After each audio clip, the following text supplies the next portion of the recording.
인텔은 올해 글로벌 반도체 매출 1위 자리를 뺏겼습니다. 3년 만에 다시 삼성전자에 밀린 건데요. 인텔은 내년 2월 신규 서버용 CPU를 출시하며 정상을 탈환하겠다는 계획입니다. 하지만 이 신규 CPU 출시를 기점으로 오히려 삼성의 시장 지배력이 더 커질 것이라는 전망이 나옵니다. 최근 업계에서는 북미 서버 시장 성장이 삼성전자의 내년 실적의 긍정 요인이 될 것으로 보고 있는데요. 아마존과 마이크로소프트, 메타 등 북미 데이터 센터 업체가 당초 예상과 달리 서버용 D램 주문량을 꾸준히 늘리고 있다는 분석입니다. 시장 조사업체 트렌드포스는 최근 보고서에서 북미 서버 시장의 내년 성장률이 13에서 14%에 이를 것이라 내다봤습니다. KB증권은 북미 4대 데이터 센터 업체의 서버용 D램 수요가 기존 전망치를 30% 상회하고 있다고 분석했는데요. 도이치뱅크는 데이터 센터 영향으로 서버용 D램 수요가 늘면서 D램 가격 하락폭이 예상보다는 작을 것이라고 관측했습니다. 서버용 D램 수요는 삼성전자의 반도체 실적과 직결되는데요. 삼성의 D램 전체 매출에서 서버용이 차지하는 비중은 40% 안팎입니다. PC용 D램보다 고부가 가치여서 수익성도 좋죠. 2017년에서 2018년 반도체 슈퍼 호황기에 삼성의 역대 최대 실적을 이끌었던 바 있습니다. 인텔은 내년 2월 서버용 CPU인 사파이어 래피즈를 출시할 계획입니다.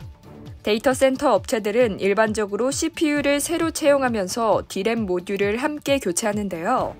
이번 사파이어 래피즈는 처음으로 DDR5를 지원합니다. 현재 서버 시장에서는 DDR4가 사용 중입니다. DDR5는 DDR4보다 성능이 2배 이상 뛰어난데요. 업계에서는 DDR5 채택으로 향후 데이터 전송 속도가 7200Mbps까지 확장될 것으로 보고 있습니다. 30GB 용량의 초고해상도 영화 2편을 1초에 처리할 수 있는 속도죠. 인텔은 내년 1분기에 사파이어 래피즈 생산을 시작해 2분기부터 본격적인 양산에 돌입할 것으로 예상됩니다. 삼성전자는 DDR5 시장 확대에 적극 대응하고 있는데요.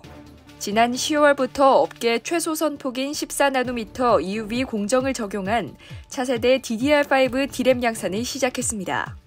업계에서는 삼성전자가 직전 세대보다 생산성을 20% 개선한 선단 공정 기술을 앞세워 당분간 압도적인 선두 자리를 유지할 것으로 봅니다.